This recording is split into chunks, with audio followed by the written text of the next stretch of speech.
Story time muna tayo. Sa kabila ng mga paghihirap ko sa buhay, di po ako nawawala ng pag-asa.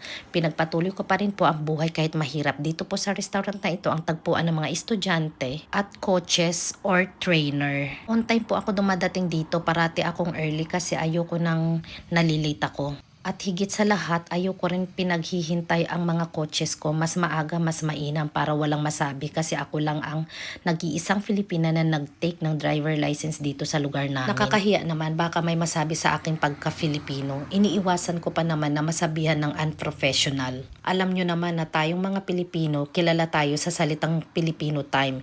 Yang ganyang kaugalian ayokong dalhin dito yan sa Turkey. Ang tawag nga pala dito sa park na ito dito sa Turkey ay Leo Park. In English, L Park. Sa driving test na exam na paparating, Turkish exam na po ang aking gagamiting language, kaya good luck na lang talaga sa akin. Yan naman ang duba, yung orange. In English, cylinder, traffic cone, kailangan di yan masagi o magalaw kasi pag nagalaw yan, automatic failed agad ang exam mo. Kaya pag nag-drive ka, pop forward and reverse, ingat talaga, maling galaw lang failed agad. Mahirap po exam ng driver license nila dito sa Turkey.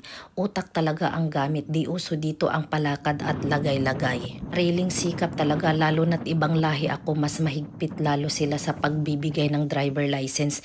Yung written exam ko, English okay siya, pero mahirap pa din kasi European English and British English ang gamit nila dito. Meaning, malalim ba?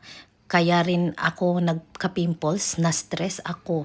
Sa British, one word lang siya, tapos dami meaning sa Turkey. Ganun po kahirap. Yung second exam ko, language nila ang gamit. Driving test, idedemo mo yung part ng sasakyan sa language nila. Kaya dapat kabisado mo talaga lahat. Sa totoo lang, pang third driving lesson ko na to, sa awa ng Diyos, walang mali. Pero ayoko pa rin magpakampante dahil maraming Turkish na na-failed ang driving test exam nila. Kasi nabundol nila ang cylinder cone, yung orange. Kahit mahinang sagi lang, basta gumalaw, failed agad.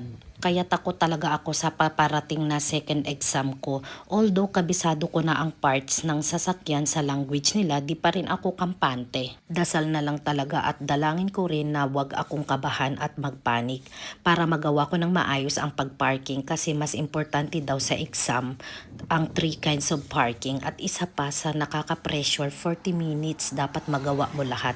3 kinds of parking at road test na 2.5 kilometers hanggang makabalik ka sa final destination mo. Sa road test naman, nakaka-pressure siya kasi mapapalaban ka talaga sa maraming sasakyan, as in highway talaga siya. May mga signal kang gagamitin sa tamang lugar, 2 school madadaanan, kailangan slow down talaga pag mamaneho. At pag sinabi na 30 km before mag-signal, kailangan sakto dapat na 30 km. Walang labis, walang kulang. Tapos iikot ka pa sa roundabout. Ay nako, talaga nakakaloka. Sa road test ko, may 4 na roundabout ang inikutan ko. Grabe talaga yung pressure sa akin kasi 2 beses ka magsisignal before and after. Ganito po ang hirap na pinagdaanan ko sa exam nila dito sa Turkey bago ko nakamit ang driver license dito sa Turkey. Next park naman, ang tawag dito parallel park. Mahirap po siya kapag nakapasok ka na sa parallel. Dapat mailapat mo ang gulong sa kulay yelong pintura ng pantay. Hindi tabingi kasi pag tabingi, failed pa rin dito sa kanila yun. Ganun po sila kahigpit dito, parang dapat perfect. Ayan, ganyan, kagaya sa ginawa ko. Ayan, sakto. Yung front and back ng gulong dapat nakalapat both.